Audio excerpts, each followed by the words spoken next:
il est temps de commencer et je vais commencer en me tournant vers Julie.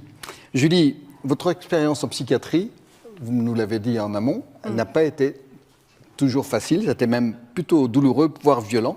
Est-ce que vous pouvez nous raconter un petit peu ? Oui, tout à fait. Moi, j'ai été hospitalisée 3 fois de mes 25 à mes 30 ans, donc sur 5 années. La première hospitalisation, c'était en 2012.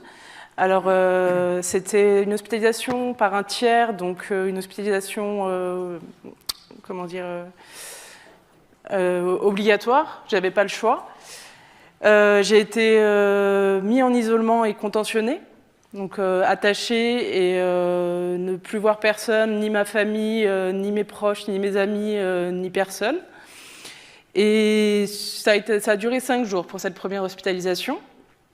Après les 5 jours, j'ai été donc tout de suite mis sous médication.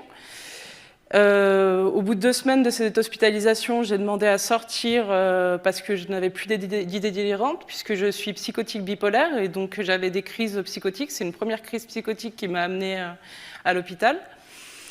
Et cette sortie m'a été refusée. Parce que donc, la raison était que j'avais refusé l'hospitalisation et non pas une raison médicale. Donc l'hospitalisation a duré 1 mois. Durant ce mois-ci, je ne pouvais rien faire, aucune démarche administrative. J'ai pu voir mes amis et ma famille après l'isolement. Ça a été très dur de vivre cette hospitalisation et à ma sortie, j'ai perdu mon emploi puisque l'assistante administrative de l'hôpital n'avait pas renouvelé mon arrêt maladie. Donc la sortie, j'ai dû compter sur ma famille et mon ex-mari à l'époque. J'ai quand même retrouvé un emploi. Par contre, j'ai arrêté la médication. Je n'ai pas fait mon suivi psychiatrique, ce que je ne conseille pas forcément, mais moi, dans mon cas, je n'avais aucun diagnostic et juste une médication qui me disait il faut la prendre, mais je ne savais pas pourquoi. J'ai repris quand même un emploi, des petits emplois pour subvenir à mes besoins. Suite à une deuxième crise psychotique, je suis retombée en hospitalisation. Cette fois-ci, pareil, une hospitalisation sous contrainte, mais cette fois-ci emmenée par les forces de l'ordre, puisque mon ex-mari avait appelé SOS médecins et à ce moment-là, la police intervient aussi et les forces de l'ordre m'ont emmenée à l'hôpital de force. Cette fois-ci, ça a été 10 jours d'isolement, contention aussi, même schéma, même hôpital. Cependant, la psychiatre a changé, la médication a changé aussi, mais toujours pas de diagnostic. Ça a été compliqué aussi comme hospitalisation, puisqu'elle a duré aussi 1 mois. Il faut savoir que sous hospitalisation sous contrainte, on voit un juge au bout de 12 jours. Avec un avocat commis d'office, donc souvent, moi, je me suis crue comme une délinquante un peu. C'était un peu compliqué à vivre. Le juge nous voit 5 à 10 minutes sans parler, sans qu'on ait plus la parole que ça pendant l'audience. Au bout d'1 mois, j'ai pu sortir de l'hôpital également, où j'avais perdu mon emploi, même schéma que la première hospitalisation. Compliqué à vivre, une autre médication qui était très lourde à suivre et sans diagnostic, donc toujours très lourd à suivre, à continuer la médication et à comprendre pourquoi on prend des médicaments, puisque pour moi, quand on se casse une jambe, on sait pourquoi on a la jambe dans le plâtre et pourquoi on prend des antidouleurs, mais quand on est suivi en psychiatrie et qu'on n'a pas de diagnostic, prendre des médicaments, ça n'a aucun sens. Enfin, pour moi, ça n'avait aucun sens à cette époque-là. Suite à ça, j'ai retrouvé un emploi stable pendant 2 ans, un temps partiel cette fois-ci, parce que je sentais que je ne pouvais pas suivre un temps plein. Ça se passait très bien. Cependant, un événement dans ma vie a fait que j'ai refait une crise psychotique. C'est en voyant mon père dans le coma artificiel. Mais cette fois-ci, j'étais en déménagement. Donc, il faut savoir aussi que la psychiatrie, c'est sectorisé. Donc, c'est selon où vous habitez, vous allez aller dans tel hôpital. Et donc là, j'étais dans un hôpital différent. Alors, une hospitalisation sous contrainte également, mais pas de contention et pas d'isolement. Là, je suis passée par un service d'urgence psychiatrique où je suis restée 1 semaine, le temps de descendre de mes idées un peu délirantes. Et après cette semaine, j'ai rencontré la psychiatre qui allait me suivre. Et j'ai décidé de mettre des conditions à mon hospitalisation. Donc c'était faire de la neuropsychiatrie, donc au moins avoir un IRM et avoir un diagnostic, qu'on m'établisse un diagnostic, qu'on arrête de me faire tourner en rond. À ma grande surprise, ces conditions ont été acceptées. Et l'hospitalisation a duré 1 mois, mais cette fois-ci, j'ai fait de la psychoéducation, j'ai fait de la remédiation cognitive aussi. Et on m'a expliqué pourquoi je restais 1 mois et 1 semaine environ. C'était pour que le traitement qu'on me donnait, le traitement de fond, suite à mon diagnostic de bipolarité, voit si je n'avais pas d'effets secondaires et si je l'acceptais bien. Et avec cette hospitalisation-là, j'ai pu discuter de la pathologie avec ma psychiatre, j'ai pu reconnaître les signes avant-coureurs d'une future crise psychotique ou d'une dépression. Et pour moi, ça a été un grand soulagement, cette dernière hospitalisation, même si le schéma était une hospitalisation sous contrainte.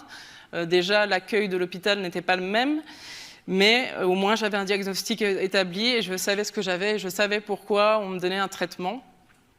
Et à ma sortie, j'ai suivi une autre médiation cognitive par le Ciel 3R, et j'étais suivie par une infirmière et 2 psychiatres, dont une psychiatre qui allait me suivre en CMP, donc en centre médico-psychologique, et qui m'ont fait tout un bilan cognitif pour savoir comment allait mon cerveau, en gros, comment allait ma mémoire, mes réflexes, tout ça. Et elles m'ont demandé dans quoi je voulais être accompagnée suite à ce bilan-là, et j'ai demandé pour le retour à l'emploi, puisque tout le reste, je pouvais subvenir à mes besoins sur le reste. Et donc, suite à ça, ils m'ont fait connaître le Clubhouse Lyon. Merci. Je vous en prie. Non, merci beaucoup. Merci de la simplicité avec laquelle vous nous partagez la violence de ce que vous avez vécu. Voilà, avec des mots que peut-être on va nous expliquer par la suite, médiation cognitive, des choses comme ça, qui pour le commun des mortels, en tout cas moi, ne sont pas forcément familiers. Mais merci beaucoup, Julie, merci de à ce vous. premier partage. Et du coup, je me tourne vers mon voisin, le professeur Nicolas Franck, qui va prendre un peu de temps pour nous dire le chemin de rétablissement, qu'est-ce que c'est? Parce qu'on peut faire vraiment autrement que ce qu'on a entendu là. C'est quoi le rétablissement et de quoi est composé ce chemin? Est-ce qu'il y a des pratiques qui permettent à la personne de parcourir ce chemin? Voilà. Merci, professeur. Merci à vous de m'avoir invité. Merci pour ce beau témoignage. Alors, je pense que vous l'avez assez bien illustré, le chemin du rétablissement.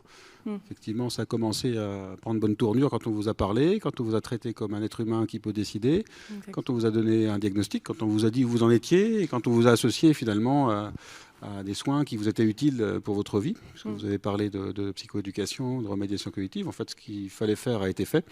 Bon, ce qui a été un petit peu dommage, c'est que ça a été fait tardivement, puisque c'était la 3e hospitalisation. Et quand on vous entend, on se dit qu'on aurait bien pu faire ça dès la première.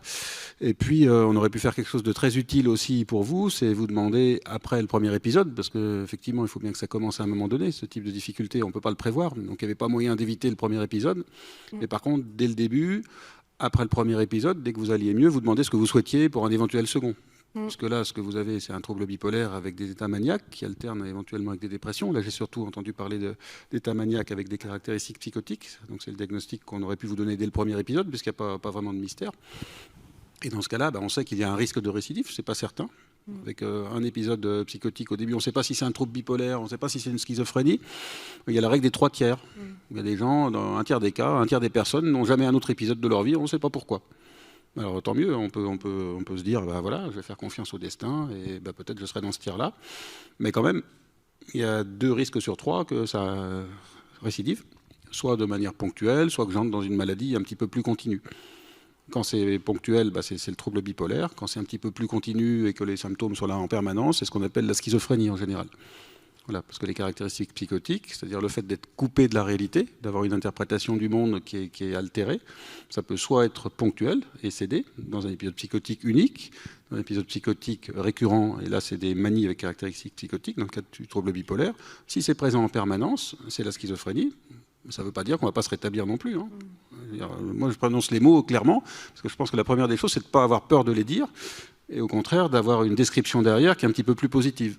Quand on a peur des choses, quand elles sont tabous, là, on n'accompagne pas vers le rétablissement. Ça, c'est un petit peu le problème de la société actuellement, c'est qu'on ne parle pas de la santé mentale, on ne parle pas de la psychiatrie. Sauf quand il y a une crise, une pandémie mondiale, et que tout le monde est enfermé, et que tout le monde voit sa santé mentale altérée. Là, on en parle un tout petit peu, ça rentre un petit peu dans le vocabulaire des décideurs politiques, mais il faut vraiment ça, il faut vraiment enfermer 3-4 milliards de personnes pour qu'on commence à se dire, peut-être la santé mentale, ça existe, parce que sinon, on entend sur les chaînes d'information, il y a les dimensions de la santé, puis il y a aussi la psychiatrie, les troubles psychologiques. Moi, c'est ce que j'entendais au confinement du printemps 2020, pendant le confinement du printemps 2020. Puis petit à petit, à l'automne, comme ça s'est répété, que tout le monde se sentait mal, parce qu'effectivement, c'était difficile pour nous tous, vous l'avez bien dit, merci. Et là, c'est commencé à entrer dans le discours du directeur général de la Santé, du ministre de la Santé et du président de la République. Ça, c'était novembre 2020. Mais avant, c'est comme si ça n'existait pas. En fait, c'est tabou. On ne veut pas le voir, vous l'avez bien dit tout à l'heure, c'est tabou, on ne veut pas le voir, donc dans ce cas-là, ça n'existe pas. Mais en fait, quand on fait ça, on laisse aucune chance aux personnes qui ont besoin d'aide. Parce qu'elles-mêmes, elles ne sont pas informées, il n'y a pas de culture de santé mentale, il n'y a pas de culture des troubles de santé mentale. La santé mentale, c'est un capital, c'est ce qu'on a tous, c'est une dimension de notre santé, et puis 20% d'entre nous vont avoir des troubles à un moment donné. Quand vous avez une crise comme la crise Covid, les 20%, c'est d'un seul coup. Sinon, c'est étalé sur toute la vie, parce qu'en fait, c'est juste un facteur de stress qui va révéler la fragilité d'une personne sur 5 qui est dans ce domaine-là.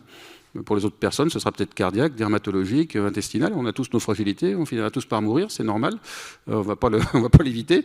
Mais de quoi va-t-on mourir? De quoi va-t-on souffrir? En tout cas, une personne sur 5 va souffrir de troubles psychiques et aura besoin d'aide à un moment donné. Alors cette aide, ce ne sera pas forcément des soins psychiatriques, comme vous avez dit. Là, c'est pour certaines personnes seulement. Tout le monde n'a pas besoin d'aller voir ni un psychologue ni un psychiatre. Beaucoup de personnes se rétablissent simplement parce qu'elles s'entraident. Elles sont aidées par des proches, elles sont aidées par leur famille, elles sont aidées par des amis, elles sont aidées par des associations, elles sont aidées par des congrégations, elles sont aidées par toute personne qui fait preuve de solidarité, d'empathie et qui les accompagne. Parfois, la parole suffit, le partage suffit. Après, ça c'est le mal-être psychologique ou une dépression légère. La pratique du sport est positive, une hygiène de vie, enfin tous ces facteurs-là, mais surtout les facteurs sociaux en première ligne. Et puis quand c'est un petit peu plus sévère, effectivement, il faudra peut-être des mesures psychologiques. Là, ce sera accès à un psychologue pour être soutenu d'un point de vue psychothérapique. Et quand c'est encore plus sévère, là, c'est la psychiatrie, mais il y a de la psychiatrie assez légère, light, et puis il y a de la psychiatrie avec plus de moyens. Donc là, on a évoqué des approches pluridisciplinaires pour vraiment renforcer vos compétences, vous associer aux soins, vous convaincre d'entrer dans des soins et d'accepter les difficultés, parce que c'est pas facile. Et personne n'a envie de prendre un traitement sur des années. Moi, à votre place, je ne le prendrais pas non plus, surtout si on ne m'explique pas. Je serais le premier à ne pas le faire. C'est normal, et parmi vous, je suppose que vous feriez presque tous pareil. Mais si on vous avait expliqué d'emblée, vous avez un risque sur 3 de rechuter, que ce soit un trouble bipolaire. D'ailleurs, le tableau que vous avez présenté, je ne sais pas si c'était le cas, il est plutôt évocateur d'un trouble bipolaire. C'était un état maniaque avec des caractéristiques psychotiques. Dans ce cas-là, on sait que dans 100% des cas, il faut prendre un traitement. Vous l'auriez peut-être pris. Mais ça, c'est les explications, c'est l'information et la psychoéducation. Donc ça, c'est ce qu'on appelle des outils de réhabilitation psychosociale qu'on diffuse maintenant très largement dans tout le dispositif psychiatrique et de santé mentale français. Mais vous l'avez dit vous-même, ce n'est pas encore complètement ubiquitaire et vous n'en avez pas bénéficié dès le début, malheureusement. Et je le regrette pour vous parce que ça a dû être difficile, effectivement. C'est difficile d'être enfermé, de se retrouver aux urgences déjà contre sa volonté, de se retrouver dans une pièce fermée. Absolument personne ne le supporte. Donc tout notre effort actuellement de prévention, il est là pour éviter que les personnes se retrouvent aux urgences à un moment donné, ne veuillent pas se faire soigner. Qu'est-ce qui se passe? Que font les urgences quand elles voient quelqu'un qui va mal et qui ne veut pas se faire soigner? Elles mettent en place un placement, une hospitalisation des soins sans consentement et une hospitalisation sans consentement. Et puis après, si la personne veut partir, qu'elle se met en colère parce que légitimement, elle ne comprend pas pourquoi on la retient de force, elle se retrouve enfermée dans une pièce, isolement. Et si elle s'énerve encore plus, elle se retrouve contenue, contention. Donc là, vous voyez l'escalade de la contrainte. Mais il y a une manière très simple d'éviter tout ça. Enfin, elle n'est pas si simple que ça, mais elle existe en tout cas. C'est d'informer la population, c'est qu'on soit tous au courant que ça peut arriver. Et avant que la trajectoire de dégradation arrive à un certain seuil, vers le bas, on voit les gens, on leur parle, on leur explique que là, il y a un risque qui est de 70% peut-être, ou 30%, qu'on pourra estimer avec des algorithmes quand on aura un petit peu progressé, mais là, on connaît déjà un petit peu tout ça, que ce soit un état maniaque qui se développe, qu'il faille introduire des médicaments tout de suite, et qu'il faille mettre en place des soins éventuellement à domicile, puisque maintenant, si l'état maniaque n'est pas trop sévère, on a des équipes mobiles, on soigne à la maison. On n'est pas forcé de passer par une hospitalisation. Ce qui compte, ce n'est pas les murs de l'hôpital, ce qui compte, ce n'est pas les mesures de contrainte, ce qui compte, ce sont les soins qu'on propose. Et puis après, une fois que les choses vont mieux, effectivement, c'est renforcer le pouvoir de décision et d'action avec les outils de la réhabilitation psychosociale qu'on veut mettre partout en psychiatrie et dans tous les dispositifs de santé mentale pour vous permettre de disposer de votre vie. Effectivement, rien sur vous sans vous, je suis d'accord, hein, ça c'est un slogan qui est largement répandu dans le monde et qui est tout à fait légitime, et on essaye d'associer les personnes à toute organisation psychiatrique ou de santé mentale maintenant, en général, mais pour éviter vraiment la crise, la confrontation et la contrainte, la seule manière de faire, c'est la prévention. Moi, j'en connais pas d'autres. Si on va trop loin, quelqu'un qui est furieux parce que il a trop d'énergie en lui, c'est ça l'état maniaque, c'est avoir trop d'énergie en soi, être débordant d'énergie, sentir qu'on a plein de capacités et être entravé finalement par les personnes qui sont autour de vous. En particulier les psychiatres. Bon, moi je suis un entraveur de première, donc je sais ce que c'est et j'évite de le faire maintenant. Parce que j'aime pas contrarier les gens, j'aime pas faire du mal par nature. Donc pour ça, je fais de la prévention. Et qu'est-ce que j'ai mis en place sur mon secteur? Un centre d'accueil, d'évaluation et d'orientation qui permet à toute personne des arrondissements dont je m'occupe, directement, parce qu'il y a les structures que vous avez citées, ça c'est les structures de recours, mais on a les gens en seconde ligne, vous l'avez dit vous-même tout à l'heure, vous êtes soigné sur un secteur, je ne sais pas lequel, ça ne me regarde pas d'ailleurs, puis après ce secteur où vous-même, vous allez, le secteur vous envoie, vous-même vous allez sur une structure de recours, centre de réhabilitation psychosociale que j'ai effectivement créé en 2009-2010, auquel vous êtes allé un petit peu plus tard, mais c'est déjà trop tard.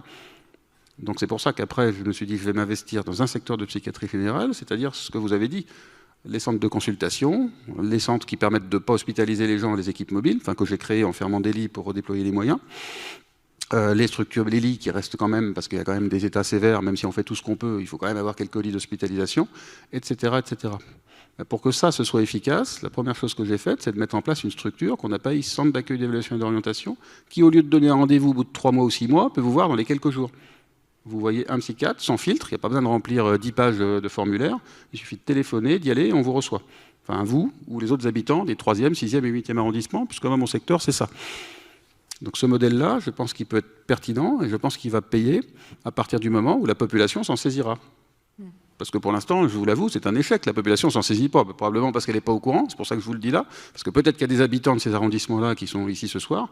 Entendez-le, n'allez surtout pas aux urgences. Les urgences, c'est difficile. Et c'est surtout, on y va quand c'est trop tard. Il faut aller dans ce centre en amont quand ça commence à aller un petit peu moins bien. Parce que là, ça veut dire qu'on a encore les moyens d'agir avec la personne en concertation. Donc la réhabilitation psychosociale, c'est pas seulement du recours quand les gens vont mieux. C'est des soins de première ligne. Ça, c'est ce qu'on essaye vraiment de faire. Après, évidemment, à côté de ce centre d'accueil, d'évaluation et d'orientation, vous avez le centre médico-psychologique dont vous avez parlé, mais qui ne fait que les suivis. Pour les personnes qui n'ont pas besoin d'être suivies, soit par des équipes mobiles, territorialisées, on en a 2 qui font pour les 3 arrondissements, nord et sud, soit les lits d'hospitalisation. C'est une gradation des soins. Mais en tout cas, centre d'accueil, d'évaluation et d'orientation sans filtre. Évidemment, comme on reçoit tout un tas de personnes qui ont des difficultés un petit peu plus légères qui relèvent de la psychologie, ces personnes-là sont réorientées sur des psychologues libéraux, sur des points écoute-accueil des mairies, par exemple, qui ont été montés pendant la crise Covid mais qui persistent, sur des associations qui font des psychothérapies gratuites pour ceux qui ne vont pas pouvoir aller voir un psychologue libéral, sur des centres spécialisés, par exemple le centre du psychotraumatisme, ou encore 1000 autres structures, évidemment les psychiatres libéraux, et aussi les médecins généralistes qui nous aident pour des troubles pas très sévères. Mais les personnes qui vont commencer un trouble bipolaire, qui vont entrer dans une schizophrénie, évidemment on va les garder, mais plutôt sur le centre médico-psychologique. On ne passera pas par l'hospitalisation. Et même si le trouble est un petit peu plus sévère, qu'il faut aller vers l'équipe mobile ou l'hospitalisation, on mettra en place directement les soins depuis ce CADEO, centre d'accueil, d'évaluation et d'orientation. J'y tiens beaucoup, parce que je pense vraiment que c'est une manière de désamorcer cette contrainte qui est traumatique. Après, ça laisse des traces, ça dégoûte les gens de se soigner, et en fait, finalement, c'est un boulet que les personnes portent pendant des années. Donc, pour le couper, la seule manière de faire, encore une fois, c'est la prévention. Donc, on s'est doté de l'outil pour faire cette prévention, au niveau de la population. Alors, sur les 1000 personnes qu'on a vues en 2021, il y a au moins 2 futurs jeunes psychotiques qu'on a mis dans le programme PEP, premier épisode psychotique. Plutôt que d'attendre 1 an ou 2, que ça se dégrade, qu'il y ait des hallucinations très importantes, que ces personnes ne veuillent plus se soigner. Là, on les a vues à un stade où elles avaient des perceptions un petit peu altérées, des bizarreries, une demande de soins. On les a engagées dans ce programme-là. Il n'y a pas eu de contrainte du tout. C'était avec leur plein accord après une évaluation. Et je pense qu'on leur a évité un certain traumatisme. 2 personnes sur 1000, ça c'est à peu près ce qu'on peut trouver. Là, la file active, elle va augmenter en 2022, et puis j'espère qu'on va prendre de plus en plus de gens tôt dans leur trajectoire pour éviter des catastrophes. Et puis évidemment, à côté de ça, on a une unité d'aide aux aidants, en partenariat avec l'UNAFAM, où on accueille les familles, on les accompagne, parce qu'on sait qu'effectivement, la difficulté d'un membre de la famille, ça retentit sur les autres. Et puis le fait de ne pas savoir comment faire, d'être dans le désarroi, ça ne permet pas d'aider le premier. Et donc c'est un cercle vicieux. Donc en fait, il faut aider tout le monde, la personne qui a les troubles, et puis les personnes qui, à côté, sont affectées par ces troubles-là, sont dans le désarroi et ne s'en sortent pas toutes seules. Et ça, c'est aussi très important. Et sur les 3e, 6e, 8e arrondissements, on prend les familles, même de gens qui n'habitent pas sur le secteur. Si la famille habite là et que le proche est à Marseille, à Lille ou n'importe où, on les prend. Si la famille n'habite pas là et que le proche est sur nos arrondissements, on les prend aussi. Enfin, vous voyez, on a des critères assez libéraux, parce que la principale difficulté, vous l'avez un petit peu cité tout à l'heure, c'est la difficulté d'accès aux soins. Si on commence à mettre des barrières, comme certains collègues de secteur, on va corriger le secteur, là, ça fait 2 mois qu'il est là, pas 3 mois, etc. En fait, c'est juste une perte de chance. On n'est pas là pour enlever les gens, pour les renvoyer dans les roses, on est là pour les aider. On n'est pas une personne près, on en suit des milliers. Donc on doit se rendre disponible, ça paraît complètement évident. Donc voilà, il y a 2 choses, en fait, si vous voulez. Il y a le rétablissement. Moi, je ne suis pas un spécialiste du rétablissement, hein. Je suis un psychiatre. Je connais le rétablissement de l'extérieur, pour ceux qui se sont rétablis. Je n'ai pas de légitimité pour vous dire ce que c'est que le rétablissement. Je préfère le dire parce que je l'observe de l'extérieur. Par contre, j'ai une légitimité pour dire quels sont les outils favorables pour mettre les personnes dans un contexte qui leur permet d'aller vers le rétablissement. Les outils favorables au rétablissement. Ça, c'est les outils de soins de la réhabilitation psychosociale. Je les connais, je les développe et je n'arrêterai pas de les mettre en place jusqu'à la fin de ma carrière. Il reste encore quelques années quand même si ça fait déjà 30 ans que j'ai commencé. Parce que j'étais interne en psychiatrie il y a 30 ans. Donc bon, voilà. Mais vous avez rappelé mon âge, donc... Voilà, je vais supporter. Je l'avais fait pour les autres. Un petit peu de psycho, oui, un petit peu de soutien. Pour moi, c'est difficile. Au bout de 30 ans, on se dit, bon, ça commence à dater, mais bon, néanmoins, il y a encore quelques années pour continuer. Donc la réhabilitation psychosociale, mais elle ne suffit pas. Il faut aussi l'approche orientée rétablissement, c'est-à-dire la manière dont on regarde les personnes dont on s'occupe, la manière dont on les respecte, dont on les associe aux soins, dont on leur donne une place pour décider de ce qui les concerne, y compris pour les soins. Ça, c'est très important. Donc ça s'oppose complètement à l'approche paternaliste qu'on avait avant en médecine, qui domine encore chez certains médecins dans certaines disciplines. Bon, ça peut se concevoir pour protéger les gens psychologiquement, etc., etc. Je ne sais pas, en cancéro, il y a beaucoup de paternalisme, par exemple, ou dans d'autres disciplines, mais en psychiatrie, c'est très mauvais, parce que vous avez un affaiblissement de la volonté, si vous voulez, une inconscience des troubles, ça a été décrit tout à l'heure, et c'est pour ça qu'il y a des lois qui permettent de soigner les personnes sans leur consentement. Mais ça peut justifier de décider pour ces personnes toute leur vie, que ce soit les professionnels de santé, que ce soit les familles, on peut être amené, pour le bien de la personne, à préférer décider à sa place. Mais si on fait ça, en fait, elle n'aura jamais la possibilité de se développer, jamais la possibilité de s'autodéterminer, en fait, elle ne pourra pas se rétablir. Donc la première des choses, c'est que nous, professionnels de santé, vous, familles, pour ceux qui sont des familles, qui sont des proches de personnes qui ont des troubles psy, c'est de renoncer finalement à cette décision et de laisser la place à la personne, même si elle a des difficultés, même si c'est difficile, il y a toujours une petite place pour décider, une petite prise par rapport à tel ou tel espace de décision. Donc ça, c'est très très important de le cultiver, y compris en période aiguë, il y a toujours un choix. Donc, vous voyez, je vous dis comment on fait je vais vous dire un petit peu plus comment on fait sur un secteur de psychiatrie générale. Les structures de recours, j'en parle pas plus. On a cité tout à l'heure la psychoéducation, juste 2 mots. C'est pour permettre aux gens de s'emparer de ce qui concerne leurs difficultés, leurs maladies, leurs fragilités, leur atypicité, selon leurs particularités, parce que c'est pas mal de parler comme ça aussi. Leur traitement, si elles ont besoin d'un traitement, les possibilités du rétablissement, les comorbidités, dont les addictions, etc., etc. Outil essentiel pour tous. La remédiation cognitive pour renforcer les capacités à se concentrer, à mémoriser, à s'organiser, à comprendre autrui, à savoir interagir, etc., etc. Les thérapies cognitives et comportementales pour pouvoir aussi mieux interagir avec les autres, avec l'entraînement des compétences sociales, pour pouvoir mieux faire avec son discours intérieur qui peut être négatif et nuire à la personne, etc., etc. Ça, c'est les outils de soins de la réhabilitation psychosociale.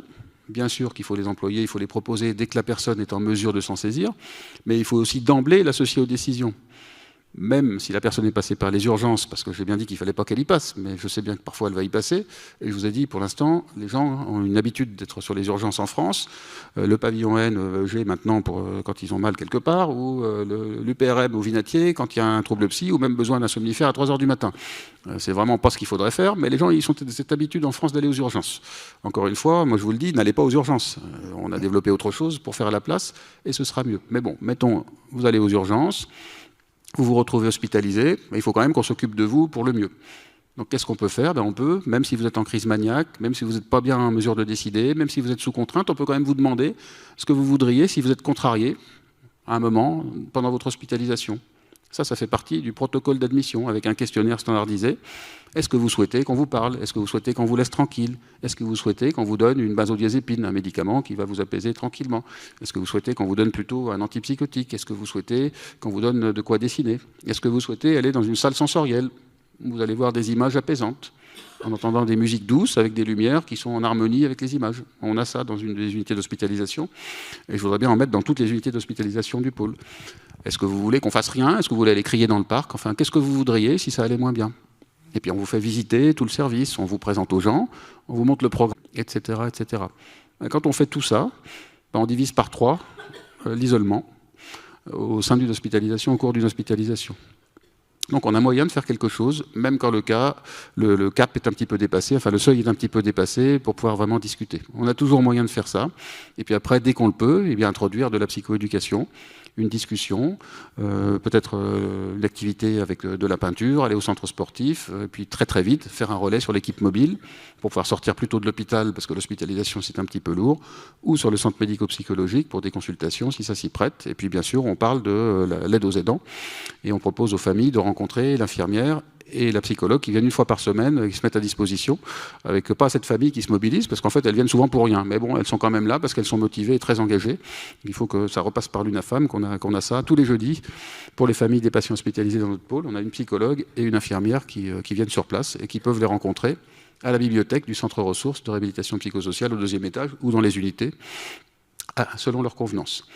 Donc voilà un petit peu tout ce qu'on peut faire en première ligne, en deuxième ligne. Et puis finalement, quand on donne aux personnes la possibilité de s'autodéterminer, la possibilité de voir leur avenir, la possibilité de restaurer de l'espoir, la possibilité d'avoir une place sociale en reprenant un travail plutôt que de le perdre, d'être moins discriminé par son employeur, on leur donne à ces personnes des chances d'aller vers le rétablissement.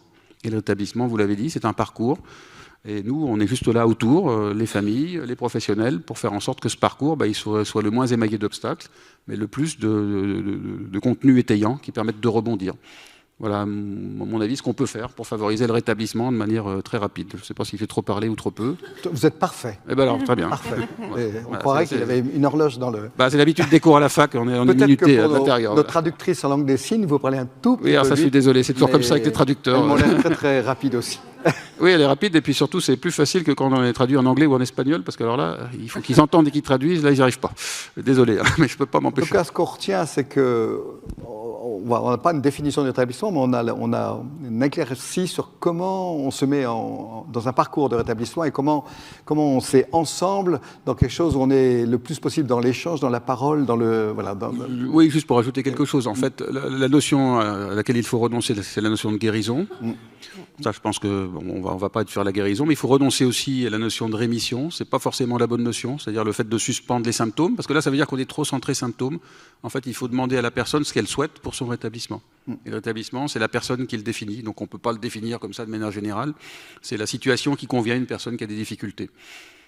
Pas si ça vous va comme ça. Comme ça, chacun définit son propre établissement et on a un peu d'humilité de notre côté de professionnel et ça nous pousse à être à disposition des personnes plutôt que de vouloir décider pour elles. Vous avez compris le message, je pense. Merci beaucoup, professeur. Donc, on commence à avoir plus clair sur le rétablissement. Dans la présentation, on a constaté que vous étiez tous liés au Clubhouse, membres ou liés par le conseil scientifique, mais on va essayer de comprendre un peu mieux en quoi le Clubhouse est un lieu possible pour un chemin de rétablissement. Et je vais me tourner vers vous, Julien. Donc, parce que vous étiez à l'ouverture du Clubhouse à Lyon. Oui. Et du coup, dites-nous un peu, vous, qu'est-ce que vous en percevez? Qu'est-ce que c'est le Clubhouse tel que vous l'avez découvert et y participé? Le Clubhouse, c'est un lieu qui est là pour aider les membres à se rétablir. Et ils se rétablissent, je crois, en développement, ce qu'on appelle en anglais l'empowerment. Ils retrouvent leur capacité d'agir, ils retrouvent confiance en eux, ils retrouvent confiance en leurs paroles. Et le Clubhouse, c'est un lieu où les membres peuvent expérimenter ça. C'est-à-dire que le but d'un Clubhouse, c'est d'aider le membre à se rétablir. On a 3 missions principales: rompre l'isolement, favoriser l'insertion sociale et professionnelle, déstigmatiser les troubles psychiques. Et toutes ces missions, qui incluent le bon fonctionnement du Clubhouse, toutes ces missions, on les réalise tous ensemble. Les salariés, comme les membres bénéficiaires. Et on fait de la comptabilité, on fait une intervention en entreprise, on fait cette conférence, on organise, un infographiste va faire nos flyers, un développeur web va faire notre intranet, un architecte va nous aider dans l'achat d'une nouvelle maison. Et en faisant ça, les gens retrouvent confiance en eux, retrouvent de nouvelles capacités, découvrent de nouvelles capacités et se mettent en mouvement ou se remettent en mouvement. Je le vois et beaucoup en témoignent. D'accord. En vous présentant, j'ai dit, vous ne connaissez rien à la maladie psychique avant. Comment vous êtes arrivé là? Alors moi, j'ai voulu associer à un moment de ma carrière professionnelle mon goût pour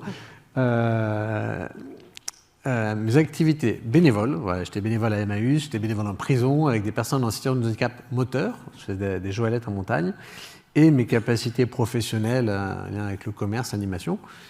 Et à un moment, j'étais au chômage, j'ai rencontré des gens par le réseau qui m'ont parlé de cette association qui se développait à Lyon.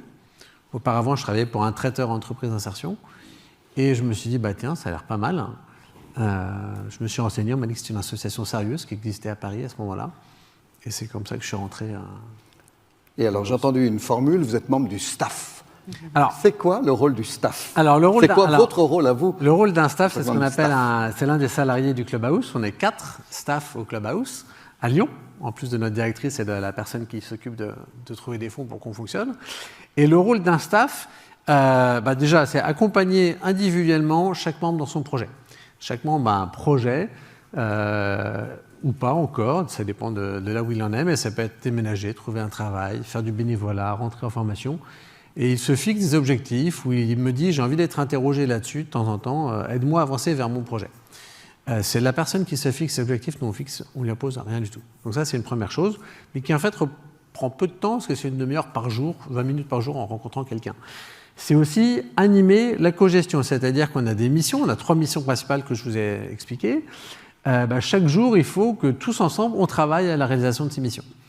Donc, moi et mes collègues, plus les membres plus anciens qui connaissent comment fonctionne le club, on met sur un grand tableau mural, le matin, l'après-midi, toutes les tâches qu'on a réalisées, qui doit faire la compta, qui va faire les courses, qui fait la cuisine, qui prépare l'intervention dans telle entreprise le lendemain. Et c'est aussi, dans la dernière mission, veiller au bon fonctionnement du club, est-ce qu'une bonne ambiance dans les locaux, que les gens se sentent à l'aise, qu'ils aient envie de revenir, et que ce soit une ambiance propice au travail, et au final au rétablissement. D'accord. Voilà. Merci de ces précisions. Et je vais me tourner vers Adrien. Adrien, donc vous êtes arrivé au Clubhouse. Vous pouvez nous dire comment et un peu quelle est votre histoire qui vous a amené là? Eh bien, je suis arrivé au Clubhouse il y a à peu près 1 an, immédiatement après que ma père aidante m'en ait parlé. C'est un projet qui m'a plu. Et donc je suis venu une première fois, j'ai eu envie d'y revenir, j'ai eu envie de m'y investir. J'étais à l'époque dans une situation de grand blocage, après une expérience professionnelle qui était importante, mais qui était difficile d'en sortir. Je travaillais sur le projet de reconstruction de Notre-Dame de Paris. Et donc voilà, je ne pouvais plus travailler, je faisais rien. Et le Clubhouse m'a remis en route. Très, très vite, j'ai pu postuler à un premier emploi.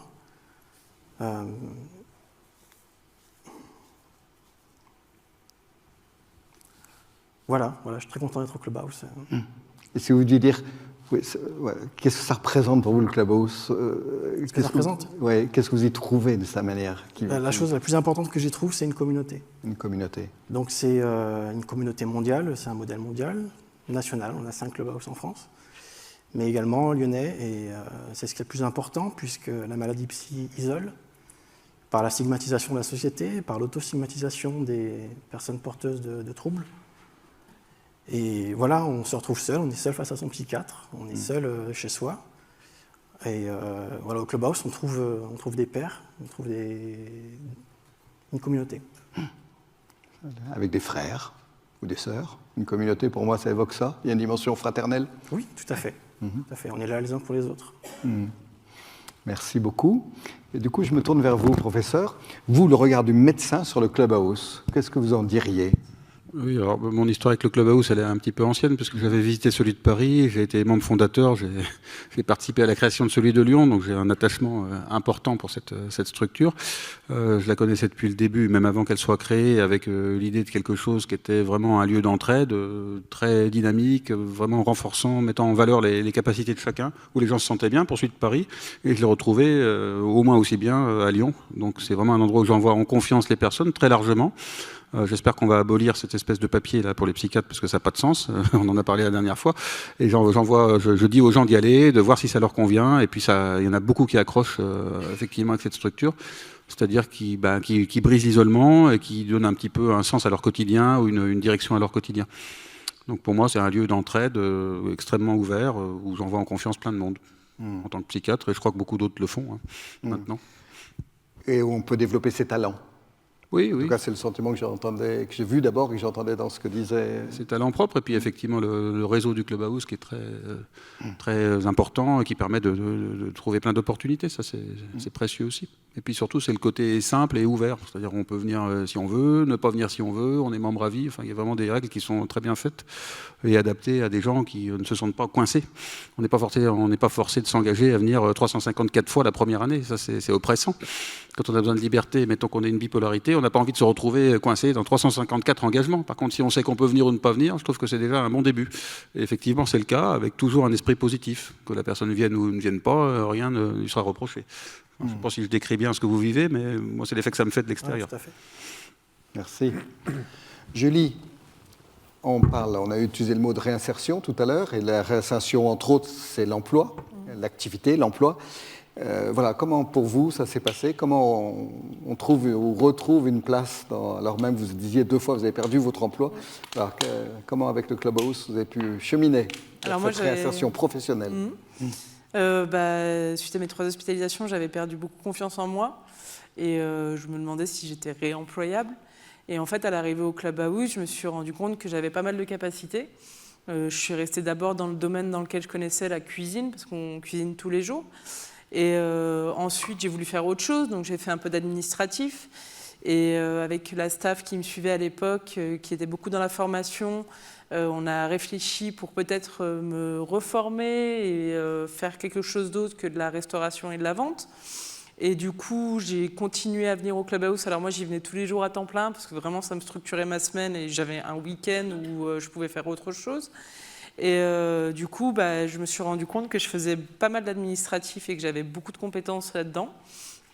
Donc j'ai commencé à faire des petits stages qu'on appelle PSMP, par le biais de Pôle emploi. C'est des périodes de mise en situation professionnelle, mais c'est des stages. Et j'ai fait 2 stages par le biais d'entreprises partenaires du Clubhouse qui m'ont permis de confirmer mon projet professionnel, donc de faire de l'administratif.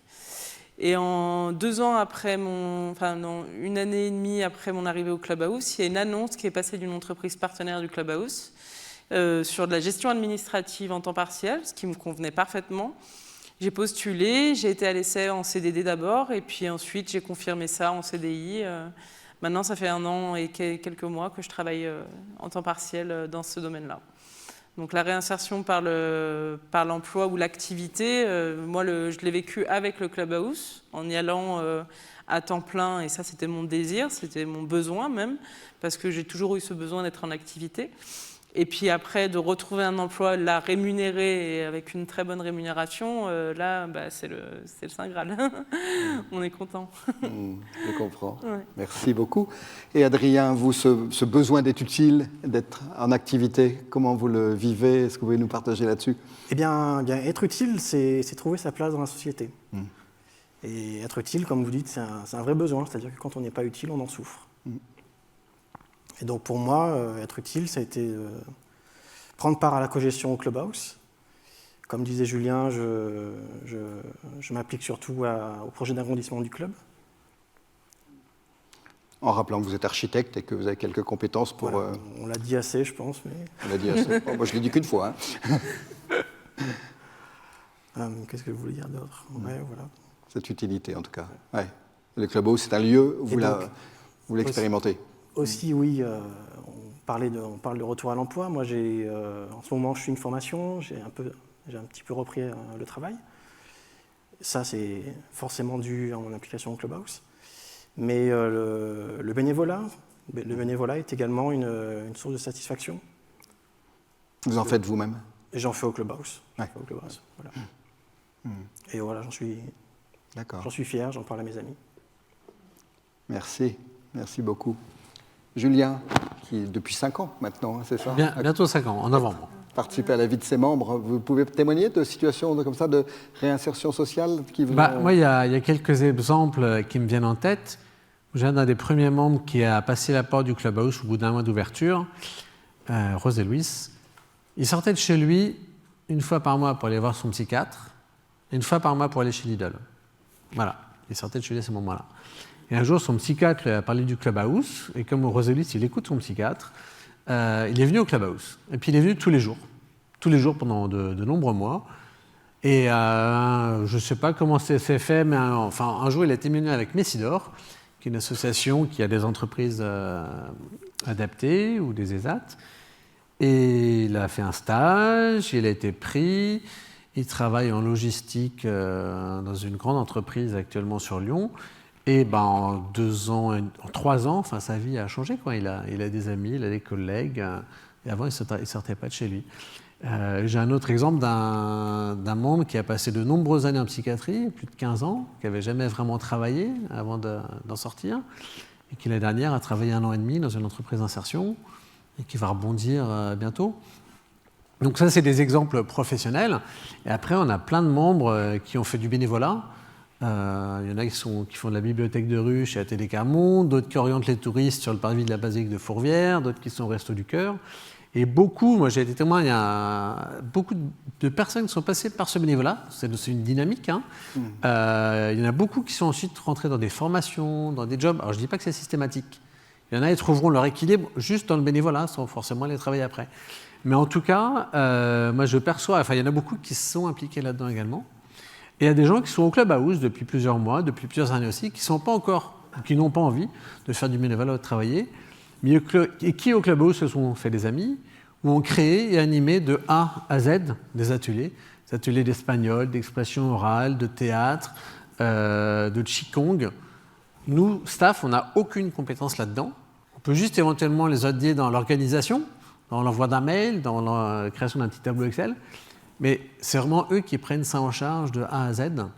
Et ils retrouvent confiance en eux, c'est beau à voir. Et aussi, ils donnent envie aux autres membres du club. Mais lui, il peut le faire, peut-être moi aussi.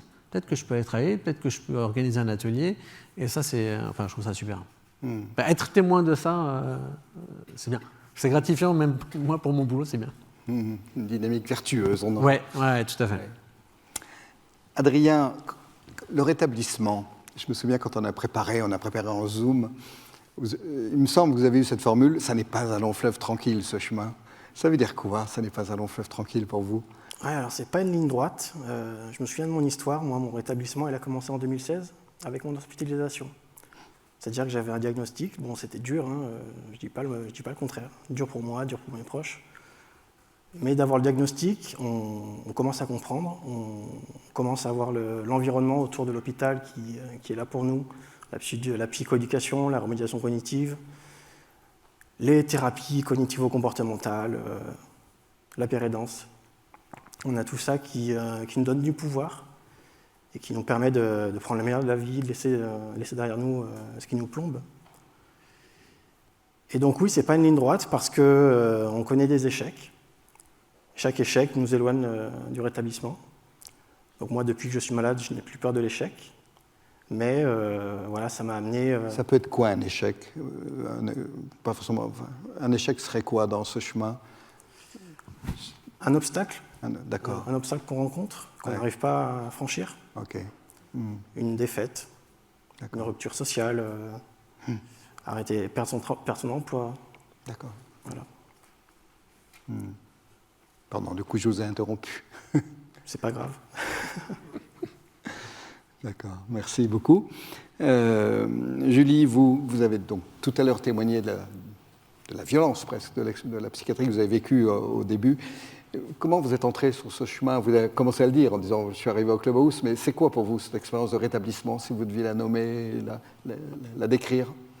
Je vais un peu répéter ce qu'a dit Adrien. Allez-y, répétez. Déjà, avoir un diagnostic établi, ça aide beaucoup pour avancer dans le pas du rétablissement. Avoir une écoute et avoir quelqu'un qui nous écoute, plus qui va nous dire qu'est-ce qu'il faut faire. Non, et une écoute sur moi, mon suivi en psychiatrie après l'hospitalisation, on parlait de la vie, on ne parlait pas que de la pathologie. On parlait de ce qui se passait dans ma vie et si ça allait bien. Et ma psychiatre voyait que j'étais rétablie dans le sens où je n'avais plus d'envie, je n'avais plus d'idées psychotiques. et que quand elle me voyait tous les mois, ça allait très bien. Donc il y a ça, il y a la psychoéducation, effectivement, je ne vais pas répéter ce qu'Adrien a dit, mais il y a aussi, comme parlait Julien, l'empowerment, le fait de vouloir de reprendre sa vie en main. Après un échec, après une perte d'emploi, après une rupture sociale, et se dire que la vie continue et que la vie est longue en plus, donc qu'on peut continuer et avoir énormément d'expériences dans la vie différentes, diverses et variées. Et voilà, moi je verrais ça comme ça, le chemin du rétablissement. Merci. Professeur, quand vous entendez Adrien, Julie, le psychiatre que vous êtes, ça vous donne envie de dire quoi sur le rétablissement? Ce que vous entendez? On doit tout faire pour éviter d'entraver ce processus-là. Donc, si on peut permettre aux personnes de s'engager dans un chemin qui leur est favorable, je crois qu'on fait notre devoir. C'est ce qu'on doit viser de toute façon. S'il y a une chose qu'on doit faire en tant que psychiatre, c'est ça, c'est favoriser ça. Mais par contre, il ne faut pas penser qu'on a le pouvoir magique de le faire de l'extérieur. On peut tenter de le favoriser, encore une fois. Et la place de la médication dans ces chemins? Vous avez raison, on n'en a pas énormément parlé. C'est ni trop ni trop peu. Trop, c'est des effets indésirables, ça nuit au rétablissement. Trop peu, c'est des rechutes, ça nuit aussi au rétablissement. Et c'est surtout co-construit avec la personne, donc c'est à la personne de s'en emparer activement. On ne va pas pouvoir prendre de traitement à la place de la personne, on ne va pas pouvoir lui donner de force, ça n'a pas de sens non plus, on l'a dit, c'est complètement le contraire de ce qu'il faut faire.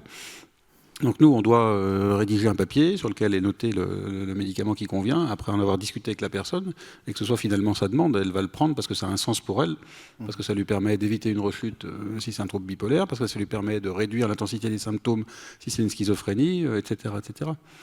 Mais si on met trop de médicaments, je vous dis, des effets indésirables, et là c'est la capacité de décision et d'action qui est réduite, parce qu'en fait la capacité d'apprentissage, elle est réduite par exemple par les antipsychotiques. Si vous en mettez trop, j'ai vu par exemple ce matin un patient qui me disait merci, vous m'avez enlevé le Zyprexa, c'est un antipsychotique il y a 4 ans.